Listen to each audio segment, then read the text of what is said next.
അയോധ്യയിലെ ശ്രീരാമക്ഷേത്രത്തിലേക്ക് മക്കളോടൊപ്പം യാത്ര തിരിക്കുന്ന സദ്ഗുരു ശ്രീമാതാ അമൃതാനന്ദമയി ദേവി കായംകുളം റെയിൽവേ സ്റ്റേഷനിൽ എത്തി. സ്റ്റേഷനിൽ കാത്തുനിന്ന ഭക്തരുടെ സ്വീകരണം ഏറ്റുവാങ്ങിയാണ് അമ്മ ട്രെയിനിലേക്ക് പ്രവേശിച്ചത്. പ്രസിഡന്റ് ദ്രൗപദി മുർമുവിനൊപ്പം ഈ മാസം 19-ന് രാമക്ഷേത്രത്തിൽ നടക്കുന്ന പ്രത്യേക ചടങ്ങുകളിൽ പങ്കെടുക്കാനായിട്ടാണ് അമ്മയുടെ യാത്ര. ആശ്രമത്തിലെ മുതിർന്ന സന്യാസി ശ്രേഷ്ഠരും ബ്രഹ്മചാരികളും ആശ്രമ അന്തേവാസികളും അമ്മയെ അനുഗമിക്കുന്നുണ്ട്. വിശദാംശങ്ങളുമായി അജയ് നാഥ് ചേരുകയാണ്. അജയ്, അമ്മയുടെ മക്കളെ സംബന്ധിച്ചിടത്തോളം ഏറ്റവും വലിയ ഒരു ആദരവാണ് ഈ ലഭിക്കുന്നത്.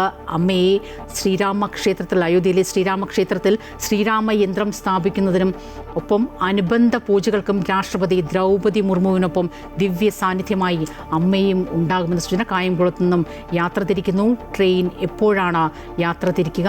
മറ്റു വിവരങ്ങൾ?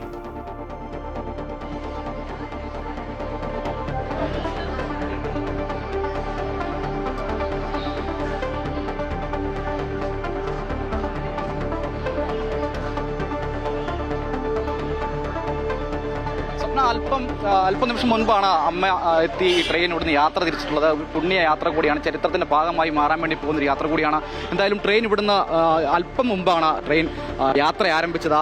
പ്രത്യേകം തയ്യാറാക്കിയിട്ടുള്ള ട്രെയിനാണ്. അമ്മയ്ക്ക് വേണ്ടി രാവിലെ മുതൽ തന്നെ വലിയ ഒരു ജനാവലി തന്നെ ഇവിടെ ഉണ്ടായിരുന്നു. ഭക്തജനങ്ങൾ കാത്തു നിൽക്കുമായിരുന്നു അമ്മയെ ഒരു നോക്ക് കാണുവാൻ, ആ അനുഗ്രഹം ഏറ്റുവാങ്ങുവാൻ.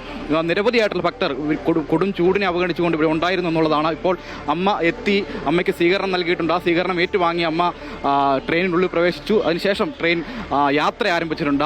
അത് ചരിത്രത്തിന്റെ ഭാഗമായി മാറാൻ വേണ്ടി പോകുന്ന ഒരു പുണ്യയാത്ര കൂടിയാണ്.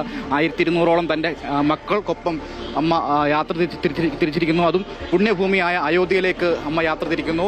ഏറ്റവും പുണ്യപരമായിട്ടുള്ള ഒരു ചടങ്ങിന് സാക്ഷ്യം വഹിക്കുവാൻ രാഷ്ട്രപതിയോടൊപ്പം അമ്മ ആ ചടങ്ങിൽ പങ്കെടുക്കും. അത് ഭക്തരെ സംബന്ധിച്ച്, അമ്മയുടെ മക്കളെ സംബന്ധിച്ച് ഏറ്റവും വലിയ പുണ്യമായിട്ടാണ് കാണുന്നത്. നമ്മൾ പല ആളുകളുടെ പ്രതികരണം ഉൾപ്പെടെ എടുക്കുന്ന ഘട്ടത്തിൽ നമുക്ക് മനസ്സിലായത് അതുതന്നെയാണ്.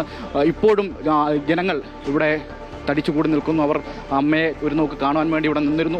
അല്പം മുമ്പാണ് അമ്മ ആ ചരിത്രപരമായ യാത്രയ്ക്ക് തുടക്കമായത്.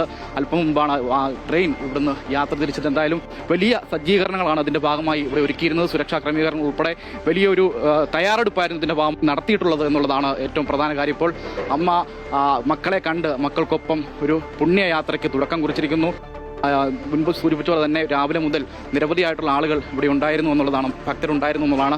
അതായത് ഈ യാത്രയ്ക്ക് ഒപ്പമുള്ള ആളുകളുണ്ടായിരുന്നു. അതോടൊപ്പം തന്നെ ഈ റെയിൽവേ സ്റ്റേഷനുള്ളിൽ നിരവധിയായിട്ടുള്ള ഭക്തജനങ്ങൾ അമ്മയെ ഒരു നോക്ക് കാണുവാനായി ഇവിടെ തടിച്ചുകൂടിയിരുന്നു. ഒരു വലിയൊരു യാത്രയുടെ ഭാഗമാകാൻ കഴിഞ്ഞില്ലെങ്കിൽ പോലും അമ്മയെ ഒരു നോക്ക് കാണുവാൻ, ആ അമ്മയുടെ അനുഗ്രഹം ഏറ്റുവാങ്ങാൻ നിരവധിയായിട്ടുള്ള ആളുകൾ ഇവിടെ ഉണ്ടായിരുന്നു. എന്തായാലും ചരിത്രപരമായ യാത്ര തുടക്കം കുറിച്ചിരിക്കുകയാണ്. അല്പം മുമ്പാണ് അമ്മ ആ പുണ്യയാത്രയ്ക്ക് ഈ കായംകുളം റെയിൽവേ സ്റ്റേഷനിൽ നിന്നും യാത്ര ആരംഭിച്ചത്.